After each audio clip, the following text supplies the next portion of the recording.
அனைவருக்கும் வணக்கம். சிறகின் ஓசை தமிழ் அறிவோம் சேனலில் இன்று ஒரு பழமொழியை பார்க்க போறோம்.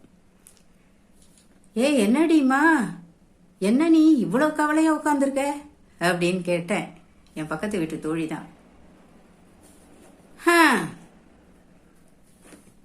எனக்கு கன்னத்துல கைய வச்சுன்னு உட்காந்துருக்கா பாரு எதிர்க்க வத்தி. அவளுக்கு என்ன ஆச்சுன்னே தெரியல. என்ன ஏன் எதுக்கு அப்படி உட்காந்துருக்க? ஆமா, கப்பலே கவிழ்ந்தாலும் கன்னத்துல கை வைக்காதுன்னு நம்ம எத்தனை தடவை சொல்றோம். இவ கேட்கிறாள பத்தியா அப்படின்னு நான் சொன்னேன். என்ன சொன்ன? திரும்ப சொல்லு. கப்பலே கவிழ்ந்தாலும் கன்னத்துல கை வைக்காதேன்னு. அதாவது நீ சொல்றது இதுக்கு அர்த்தம் கிடையாது. இந்த பழமொழிக்கு தெளிவான பொருள் வேற, அதை தெரிஞ்சுக்கோணும். நான் இத்தனை வருஷமா கன்னத்துல கை வச்சுன்னு உட்காந்தா இப்படிதான் சொல்றது. என்ன கப்பலா கவிழ்ந்துருச்சு உனக்கு, எதுக்கு கன்னத்துல கை வச்சிருக்கேன்னு இதானே எல்லாரும் சொல்றோம்னா. அதுக்கு அது அர்த்தம் இல்ல.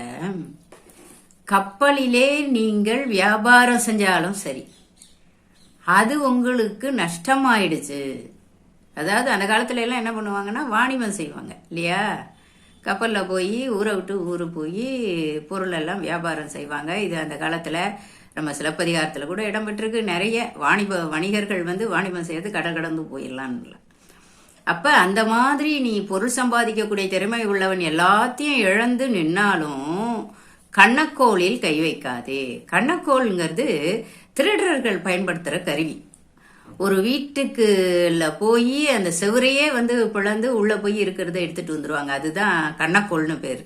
அதனால உன்னுடைய அந்த பொருள் நஷ்டமாயிட்டா கூட, ஒண்ணுமே இல்லை நீ நஷ்டமாயிட்டீன்னா கூட நீ என்ன பண்ணக்கூடாது, திருட்டு தொழிலை செஞ்சு உன் வாழ்க்கையில் நீ முன்னேறக்கூடாது, அந்த வேலையை மட்டும் நீ செய்யக்கூடாது அப்படின்னு சொன்னதுதான் கப்பலே கவிழ்ந்தாலும் கண்ணக்கோளில் கை வைக்காதேன்னு அர்த்தம்.